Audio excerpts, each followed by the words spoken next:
एकदम म्हणजे असं मी खाली आलो सर गच्चीवरून आणि दरवाजा उघडण्यासाठी गेलो तर मला असं काहीतरी दोरी लांबल्यासारखी दिसली. अच्छा. आणि एकदम त्यांना असं तोंड असं तो वर चढल्यासारखा झाला. मला मी घाबरलो, एकदम त्याला घाबरलो.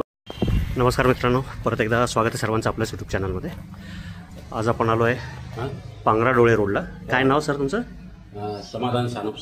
समाधान सानप आहेत. त्यांच्या घरी बघू शकता इथे दरवाजावर एक साप बसलेला आहे, जो एक ब्रॉन्झबॅक ट्री स्नेक आहे, शेलाटी ज्याला स्थानिक भाषेत म्हणतात. मराठी नाव रुका किंवा रुकई. अतिशय चपळ असलेला साप, युजली झाडावर किंवा जुन्या इमारतींच्या सापटीमध्ये राहणारा हा साप आहे. एखादी बरणी नाही तर काहीतरी द्या. बरणी दे. ये बेटा इकडे. कोणी हाडवा जरा वर चढायला. झाडावर राहणारा साप आहे. हो हो, तू वरती चढायला लागला. पूर्णपणे बिनविषारी असलेला साप आहे. आणि भित्रा पण एक असतात. भित्रामध्ये सगळे सापच भित्रे असतात सर. बापरे, आपण जास्त घाबरतो त्याला. तेही घाबरतात. हो. लसत नाही का सर? चावायला येतच नाही साप. नाही, हा चावतो साप. साप सगळ्यात चावतो. ते झटका जरा कशाची दिसते गुळाची. आता लांबीला एक 4-4.5 फुटापर्यंत वाढणार.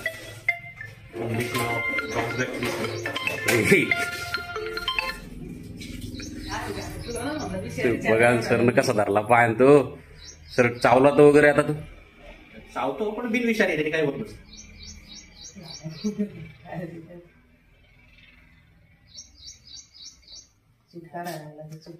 चपळ येतो ना, चपळ असतो ते. टनाटन उड्यावर पडणारा साप आहे. बापरे.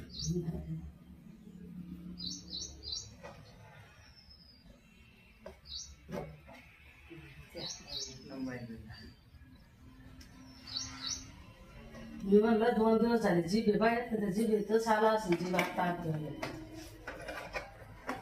घालायचं सुरक्षित असतं. लवकर त्याला याच्या नैसर्गिक दिवसात सोडून दिला. नाही, मी एकदम जवळ गेलो सर, घाबरलो त्याला. या इकडे थोडेसे. हे आहेत सानप सर. कसं काय दिसलं सर? एकदम म्हणजे असं मी खाली आलो सर गच्चीवरून आणि दरवाजा उघडण्यासाठी गेलो तर मला असं काहीतरी दोरी लांबल्यासारखी दिसली. अच्छा. आणि एकदम त्यांना असं तोंड असं तो वर चढल्यासारखा झाला. मला मी घाबरलो, एकदम त्याला घाबरलो. आणि ती आतून असल्यामुळे तिला आवाज दिला. ती अशी साईडच्या दरवाजातून आली. घाबरलो. मला वाटलं काय करावं काय नाही, सुचून नाही राहिलं. पण लगेच मला तुमची आठवण आली आणि तुम्हाला कॉल केला. आता एक सगळ्यात महत्वाची गोष्ट लक्षात घ्या. आता तुम्ही स्वतः प्रॅक्टिकल बघितलं. हो. काही केलं का सापाने? नाही, काहीच नाही केलं. आता तुम्ही जवळपास 15-20 मिनिटापासून त्याला बघताय. काही करतो का साप? नाही. आपल्या डोक्यात जी भीती आहे ना, हे म्हणजे आता टीव्ही सिरियल म्हणा, पिक्चर आधीच्या दंतकथा ऐकून ऐकून साप हा आपल्यासाठी व्हिलन झालाय. तो व्हिलन बिलकुल नाहीये. नाही सर, तुम्ही सहज धरला तो. मग तेच हे आता तुम्ही ह्याच्यावरनं अंदाजा घ्या की आपण कितपत घाबरायला पाहिजे. म्हणजे माझं सांगण्यामागचं तात्पर्य तुमचं हे फक्त की बाबा एवढं घाबरू नका. एकदा आयडेंटिफाय झाला तर तुम्ही मला फोटोही पाठवला तर मी तुम्हाला सांगितलं होतं बिनविषारी साप. मग आता एखाद्या वेळेला पुढच्या वेळेस असं जर घडलं तर म्हणजे मी तुमच्याकडनं हे एक्सपेक्ट करतो की एखादी काळी घ्यायची आणि त्याला हुसकून द्यायचं.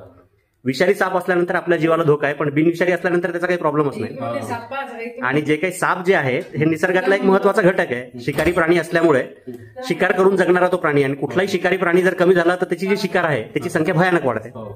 तर त्याच्यामुळे हे निसर्गाचं चक्र आहे, त्याच्यात आपल्याला डिस्टर्ब करायचं नाही. आता तुम्ही ते घाबरले ही गोष्ट इतपत ठीक आहे, पण लोक मारतात डायरेक्ट. नाही, मारायचा नाही विचार केला सर मी. पण आता तुमच्या भीतीपुढे तुमची मारायची त्याची हिंमतच झाली नसती असं म्हणलं तरी चालेल. नाही, थोडासा विचार आला काय करावं काय नाही, पण तुमची आठवण आली लगेच कॉल केला सर. ठीक आहे, धन्यवाद. अशीच काळजी घ्या. हो सर. ठीक आहे, सुरक्षित राहा. धन्यवाद. आता काही